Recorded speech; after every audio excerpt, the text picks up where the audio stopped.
Продовжуємо вечірній інформаційний ефір на каналі АТР. Я Христина Стець, вітаю вас і дякую, що ви разом з нами. Впродовж наступних півгодини про видворення Михайла, чи то вже Міхаїла Саакашвілі з України до Польщі будемо говорити з членом Ради партії «Рух нових сил», гість нашої студії Ольга Галабала. Пані Олю, ще раз добрий вечір. Доброго вечора. І дякую, що ви прийшли. Глядачам я нагадаю, перш ніж ми почнемо нашу розмову, що історія почалася вчора, близько 15-ї години. Михайла Саакашвілі вчора заарештували чи безпосередньо забрали з одного з ресторанів у Києві. Чартерним літаком через кілька годин його видворили до Польщі. І вже о 17:45 він приземлився в одному з аеропортів Варшави. Польща підтвердила про те, що Михайла Саакашвілі прийняли за процедурою реадмісії, тобто як порушника кордону. Про порушення кордону йдеться про історію, коли Михайло Саакашвілі начебто незаконно перетнув державний кордон, вриваючись з Польщі, прориваючись, як тоді називали, з Польщі до України. І вже сьогодні Михайло Саакашвілі у Варшаві, у польській столиці, дав прес-конференцію, відповідаючи журналістам на їхні запитання, де були присутні засоби масової інформації міжнародні, українські, польські. Фрагмент того, що Михайло Саакашвілі сказав, давайте послухаємо. Если человека обвиняют в государственном перевороте, а судья сразу отмела это, отпустила меня, судья Лариса Цокола, и сказала, что все дело фейковое, и меня нельзя посадить под домашний арест, но если человека обвиняют в государственном перевороте, его не изгоняют из страны. Настолько нужно не уважать законы, настолько надо быть полным неучим. Есть прекрасное украинское слово «невыглас», чтобы выслать из страны человека, обвиняемого в тяжелых преступлениях против той страны. Мы свернем шею Луценко, и Луценко пойдет туда, на этот раз заслуженно, откуда его один раз выпустили. Они пойдут не в Польшу, потому что Европа их не примет. Они поедут не в эту ужасную диктатуру, потому что вряд ли они даже их хотят. Они пойдут в украинскую тюрьму. І в продовження цього адвокати Михайла Саакашвілі заявили про те, що в законний спосіб вони домагатимуться повернення Михайла Саакашвілі на територію України. Зрештою, він сам хоче відповідати перед українським судом у справі, яку проти нього порушили. З приводу найближчих планів пана Саакашвілі у Польщі, в інших країнах та в Нідерландах, куди він збирається поїхати до родини. Що вам на цей момент відомо? Чи, можливо, вже створюється певний графік? Що робити далі після цієї прес-конференції журналістам? Дякую за запитання. Ну, ви знаєте, наші плани, вони є для нас давно очевидними і давно спланованими. Ви знаєте, що 17 жовтня ми почали протестний рух, який спочатку стартував з 3 вимог, потім додалася ще вимога імпічменту президента. Але, на жаль, замість того, щоб почати якимось чином конструктивний діалог над вирішенням тих питань, які насправді має вирішити Україна, це і антикорупційний суд, і скасування недоторканності, і питання корупції, ми отримали політичні репресії, ми отримали політичні розправи, і абсолютно повне ігнорування того протестного руху, який є, щоб не могли собі дозволити лідери жодних європейських країн. Тому, якщо говорити про плани, то плани є однозначні. Ми посилюємо наш протестний рух. 18 лютого в нас відбудеться чергова акція протесту. І Михайло Саакашвілі, незалежно від того, насправді, чи він буде в Україні, бо дуже багато хто починає говорити, ось його вже тут немає, значить, що далі буде з протестним рухом. Я хочу сказати одне, він буде посилюватися, і це очевидно. Тому що люди виходили не за Саакашвілі, а люди виходили за ідею зміни системи, яка, на їх думку і на наше переконання, є, по-перше, олігархічною, по-друге, корумпованою. І стовпом цієї системи, який її тримає такою, яка вона є, на жаль, є зараз Петро Порошенко. Тому питання наших планів є очевидним. Ми будемо продовжувати наш протестний рух. Михайло Саакашвілі зараз буде це робити у Європі. І насправді я не знаю, чому Петро Порошенко обрав саме стратегію видворення Михайла Саакашвілі з України, тому що зараз Михайло, він є там абсолютно вільним. Ви знаєте, що він в Україні був у судах. Кожен тиждень це було по 2-3 судових засідання. Він був під постійним тиском, переслідуванням, допитами. Він був під домашнім арештом. Він не міг вільно пересуватися країною. Зараз натомість Європі, він зможе спілкуватися з дипломатами, що він буде робити, про це він сьогодні заявив на прес-конференції. Він буде зустрічатися з європейськими лідерами, і він буде домагатися, так само, як ми в Україні, допомагати нам домагатися мети нашого протестного руху. А це зміна політичної системи в Україні, зміна правил гри, за якими ми живемо. І першим кроком це є відставка Порошенка або його імпічмент як президента країни. Тому плани є очевидними, і я б не сказала, знаєте, що це є якийсь там удар, чи Порошенко тим самим зупинив якісь протестні дії в Україні. Ні. Протестують в першу чергу українці і виступають за свою країну. Михайло нам допомагав в цьому. Багато є закидів до, власне, цих протестних акцій Руху нових сил. Багато ви, напевно, чули про те, що більшість цих акцій вони були за участі проплачених людей. Та? Тобто це закидають. Тут знову ж таки і з приводу цього можна багато говорити. Але зрештою, коли кожна акція відбувається, знаходиться сторона, яка говорить про проплаченість учасників. Та? І друге, що закидають, про те, що свого часу Рух нових сил певним чином змінив свою риторику. Якщо спершу це були суто такі політичні вимоги про імпічмент президента, виборча система і так далі, і так далі. Пізніше, коли не отримали певної такої підтримки у суспільстві, довелося внести деякі такі суспільні вимоги, які більш ближче до людей, як, скажімо, боротьба з олігархами і так далі, і так далі. Як ви зазвичай на такі закиди відповідаєте? Ну, я навіть не хочу на них відповідати, тому що якщо хтось вірить, що в будь-якій країні можна 10, 20, 30 тисяч людей вивести за гроші на якусь акцію протесту, це повний нонсенс. Такого немає. Наш протест, який розпочався, це наймасовіший протест з часів Революції Гідності 2014 року. Тепер про логіку самого протесту. Дійсно, багато людей задають запитання. Для цього нам, знаєте, треба подивитися, що в нас відбулося хоча б з 2014 року.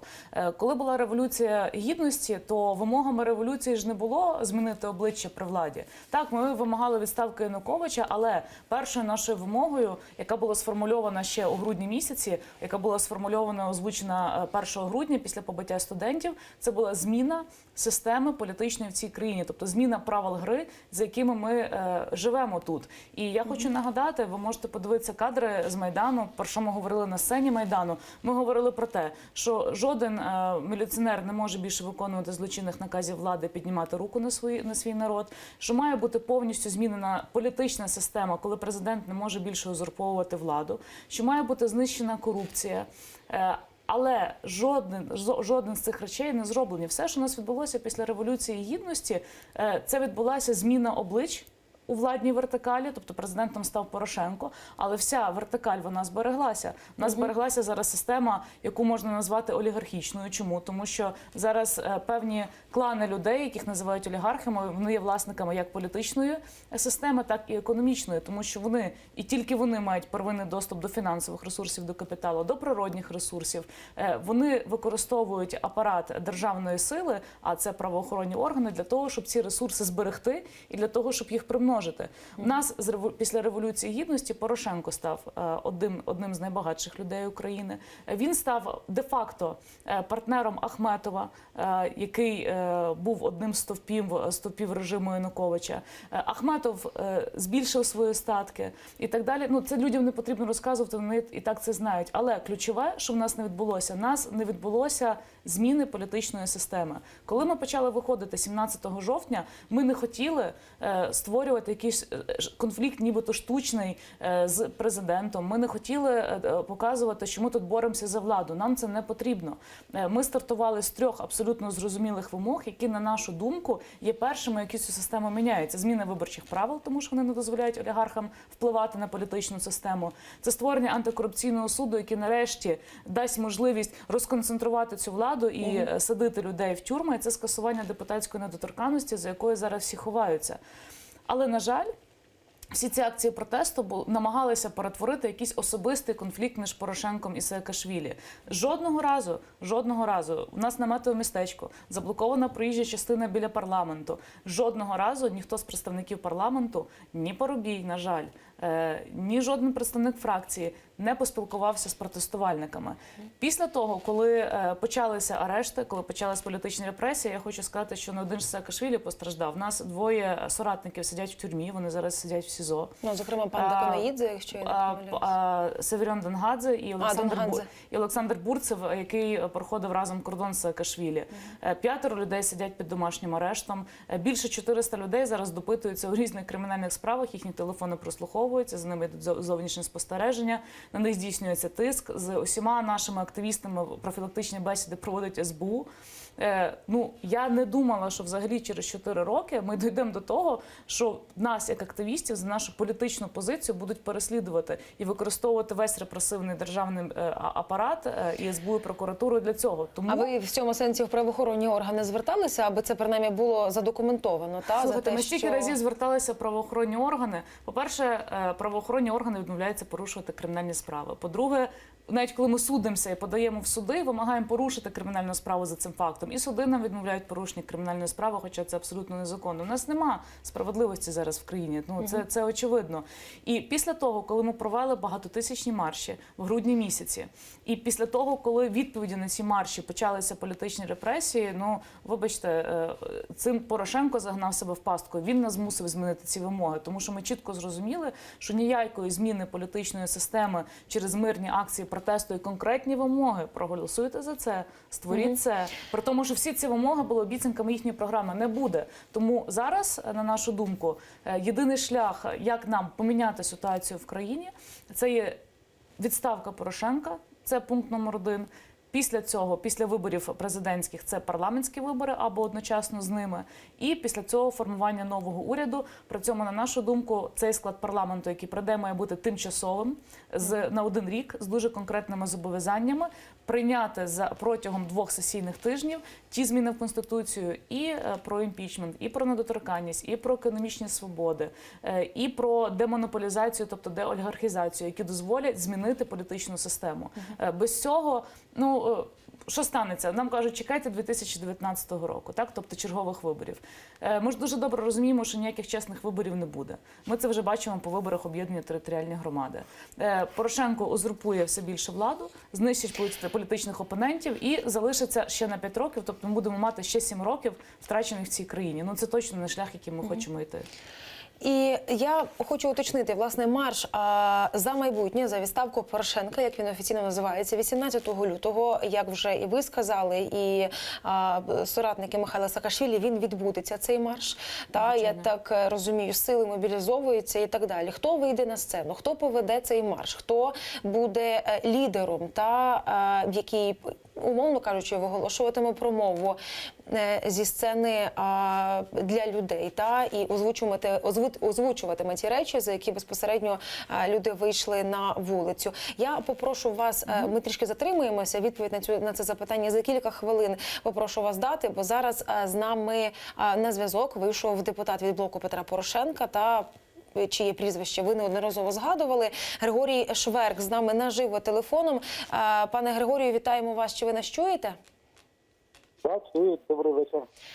Доброго вечора, пане Григорію. Запитання насправді в мене абсолютно просте. Мені просто дуже цікаво, яка ваша позиція з того приводу. Як можна було випустити з України людину, яку підозрюють у замаху на злочин? Це, власне, я зараз зацитую безпосередньо в чому звинувачення. У замаху на злочин, вчинений групою осіб за попередньою змовою або злочинною організацією, і ще у сприянні учасникам злочинних організацій та прихованні їхньої злочинної діяльності. Зокрема, йдеться, як раніше повідомляв генеральний прокурор, про фінансування політичної сили Михайла Саакашвілі за гроші владоолігарха Курченка, та, який зараз за кордоном. От як можна було людину, яку за такими речами звинувачують в Україні, просто випустити за кордон? Наскільки це логічно, як на вас? Ну, я дуже спокійно ставлюся до цієї ситуації, що склалася. Мені здається, що Михайло Миколаївич значно краще буде жити в якісній європейській країні і не очікувати жодних проблем від жодних правоохоронних органів. Він багато скаржився, що за ним там цятують, ходять люди, він завжди в стані такої очікує якихось там недружніх дій. Наразі він позбавлений цих проблем. Пане Григорію, а на вашу думку, як, зокрема, на імідж України і на імідж самого президента Петра Порошенка вплине перебування Михайла Саакашвілі у Європі, як він далі анонсує зустрічі з європейськими колегами, політиками, європейськими лідерами, де він обіцяє щоразу говорити про рівень корупції в Україні і про причетність президента України до цієї корупції? Михайло Миколаївич дуже відомий політик в Європі. Він, як вільна людина, може робити, що йому заманеться, що хоче, що й буде казати про те, як він вбачає, що є в Україні. На те в нас є свобода, і він у Європі, в Європейському Союзі. Мені здається, що до іміджу України, то з моєї точки зору вже досить давно все, що коїться навколо Михайла Миколаївича, воно не додає іміджу України. Вона не дає іміджу і Україні, і всім учасникам з обох боків в цьому конфлікті. І самому Михайлу Миколаївичу, і українській владі, і Україні це далі не додає, з моєї точки зору. Починається там з того моменту, як Михайло Миколаївич пішов працювати до Одеської облдержадміністрації. Пане Григорію, дякую вам за те, що ви долучились до нашого ефіру, знайшли час і можливість. Правда, на жаль, не дуже хорошим був зв'язок. Григорій Шверк, народний депутат від фракції блоку Петра Порошенка у парламенті, був з нами наживо телефоном. Отож, пані Ольго, зупинилися ми на тому запитанні, хто вийде на сцену, та хто буде тим лідером. Бо в будь-якому випадку марш, мітинг, він передбачає певні гасла, певні промови зі сцени для того, аби закумулювати людей. Хто виступить замість Михайла Саакашвілі, бо фізично він не є в Україні? Ви знаєте, я б не акцентувала на цьому увагу, хто виступить, тому що, напевно, більшість прізвищ тих людей, які будуть виступати, навряд чи комусь хтось щось про це скаже, тому що це люди, які не мають стільки можливості бути публічними, але це люди, які своєю боротьбою і тим, що вони роблять, довели того, що вони гідні, щоб вести цей протестний рух. Тому я думаю, що люди це побачать 18 числа. Я би більше концентрувалася на тому, а для чого ми виходимо, так, тому що дуже багато людей, вони не розуміють, для чого виходити кожен тиждень і марширувати. Насправді, для чого ви я кажу, що тут люди деяку таку зневіру мають, але якщо ми не почнемо цю боротьбу зараз, то ми точно її програємо у 2019 році. І якщо країна зараз перебуває в такій політичній кризі, в якій вона перебуває, бачите, ви багато говорите про те, що чи не зашкодиться міжнародному іміджу України. І от соратники Петра Порошенка, народні депутати намагаються скласти таку картину, що це Саакашвілі, він такий поганий, він зараз буде їздити по Європі, буде негативно розказувати щось про нашу країну, це буде шкодити нашому іміджу, але насправді іміджу шкодять не дії Саакашвілі, іміджу шкодять дії чинної влади, яка просто, я б взагалі не хотіла так багато говорити про Михайла, так, тому що насправді вся справа Саакашвілі, вона ж просто, це не його особиста справа, вона просто проявила, якою насправді є система в Україні, коли є одна людина, яка має монополію на всі силові органи, яка може їх використовувати будь-як на свій розсуд, яка може переслідувати, яка має контрольовані ручні суди. Вся ця історія, наприклад, про антикорупційний суд, це одна з наших вимог, дуже чітко показала, що ніхто в цій країні з корупцією боротися не буде. Коли були заяви про те, що вимога створення антикорупційного суду – це втручання в державний суверенітет України, то вона абсурдна, тому що мені здається, що поняття державного суверенітету – це не тоді, коли ти можеш щось безкарно робити в країні, красти, вибудовувати корупційні схеми і не маєш за це відповідати, навіть якщо ти президент. Просто ця ситуація, вона показала, що в нас країна, на жаль, дуже сильно втрачає з точки зору демократичності, і все те, проти чого ми виходили в 2014 році, узурпація влади, порушення прав людини, корупційна вертикаль, зрештою решт, воно все має місце. Ну, і якщо, наприклад, зараз не говорити про саму персону Михайла Саакашвілі, а тільки говорити про рух нових сил, зрештою з цією політичною силою його асоціюють і політичну силу з ним. Якщо говорити про рух нових сил, наскільки, на вашу думку, ця політична сила, вона спроможна функціонувати, бути ефективною в Україні без Михайла Саакашвілі? Вже зараз багато хто говорить про те, що його персона насправді дуже багато відігравала в цьому сенсі. І зараз потрібно було би, а якщо рух нових сил хоче на щось впливати, працювати і хоче мати певну електоральну підтримку, навіть з кимось об'єднуватися, залучатися чиєюсь підтримкою з іншими політичними силами, можливо, не титанами та політичної справи, а з меншими політичними силами. Бо вже зараз багато хто почав пророкувати про те, що без самої персони Михайла Саакашвілі, та яскравої, такої ексцентричної і так далі, про рух нових сил через кілька тижнів, місяців взагалі забуде, що існувала така політична сила.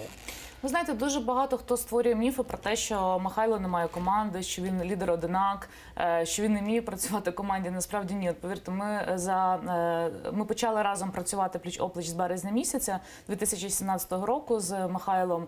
І він абсолютно командна людина. І всі ті досягнення, здобутки, можливість розростатися протестному руху, який є, вони є результатом роботи величезної команди людей. І навіть зараз, якщо ви відслідковуєте, після того, коли Михайла Саакашвілі викрали фактично, ну де-факто юридично це було викрадення, і видворили з України, вже вночі почалися акції протесту не тільки ж в Києві біля адміністрації президента, вийшли люди в Вінниці біля обласної державної адміністрації, у Черкасах, в Одесі вчора вночі вийшли люди. Сьогодні в Одесі взагалі був величезний мітинг з вимогою відставки Порошенка і з обуренням людей про те, ну, що вони зробили з Саакашвілі. В Сумах сьогодні від активістів тікав голова обласної державної адміністрації. Люди вийшли у Івано-Франківську, люди вийшли у Полтаві, люди вийшли у Хмельницьку. Це тільки ті міста, які я можу згадати. І протестна акція 18 лютого, вона відбудеться абсолютно у кожному обласному центрі, де люди збираються, самоорганізовуються і виходять. У вас такий величезний протестний рух, так, харизма лідера, його бачення, воно, звичайно, відіграє велику роль, але при нинішніх засобах комунікації, які в нас є, ми ж не листи пишемо, знаєте, від руки, ми маємо скайп, ми маємо включення, ми маємо можливість комунікувати, і в нас не буде перешкоди комунікувати з Михайлом, і в Михайла не буде сильної перешкоди комунікувати з людьми в Україні. Ми живемо вже зовсім іншому світі, ніж там 20 чи 30 чи тим більше 50 років тому. Зараз ми відчуваємо, що навпаки наша сила розростається, і я б не говорила про... Звичайно, треба координувати свої дії з політичними силами, так, ті, які знаходяться в демократичній опозиції, але повірте, зараз дуже багато людей, які не хочуть, от вони хочуть вибрати конкретну мету і до цієї мети йти. В нас не є типова політична партія, в нас фактично революційний, напівреволюційний протестний рух, тому що революція, вона триває. Революція 2014 року для нас не закінчена. І цей рух зараз дуже сильно посилюється. От, власне, після того, як сталося це вчора з Михайлом, воно навіть відчувається, так, по реакції людей, по тому, як вони самоорганізовуються, як вони виходять. І знов-таки, Михайло тут є тільки якимось фактором, який зміг проявити цю систему. Але ж люди, це не фан-клуб Михайла. Якщо б це був фан-клуб якоїсь однієї людини, так, ми б могли говорити про те, що рух буде зруйнований. Це є свідома позиція людей, які борються за завершення Революції Гідності і за зміни політичної системи. Для нас Михайло був союзником, був тією людиною, як Тереном, яка могла рухати все вперед, але він був нашим партнером і союзником.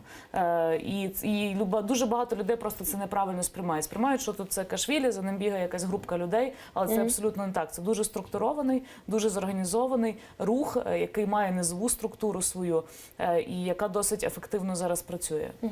І маємо трохи більше хвилини, але хочу, щоб ви це прокоментували. В цьому контексті, бо маємо ще дослідження, які провів Київський міжнародний інститут соціології в грудні 2017 року. Йдеться про те, що в порівнянні з груднем 2016 року кількість людей, які готові брати участь в акціях протесту, українців, зменшилась на 9%, і це менше половини.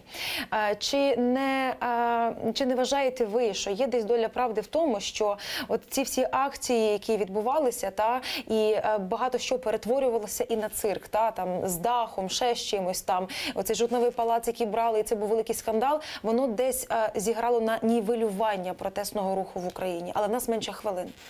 Ви знаєте, я б так не сказала, я б сказала, що люди до кінця не розуміли цілі, і вони шукають відповідь на запитання, питання, яку ми зараз даємо. А що буде після того, коли піде Порошенко? Ми ж бачили, як пішов Янукович, нічого не помінялося. Зараз люди мають віру в те, що ми йдемо правильним шляхом, і тому протестний рух наростає. Я почула вас. Спасибі вам, Ольго, за те, що ви до нас до студії прийшли. Дякую вам за цю розмову. Ольга Галабала, член Ради партії «Рух нових сил», була гостею нашої студії. Я дякую, що ви були з нами під час цієї розмови. Прощаюся до завтрашнього вечора, але ви залишайтеся з АТР.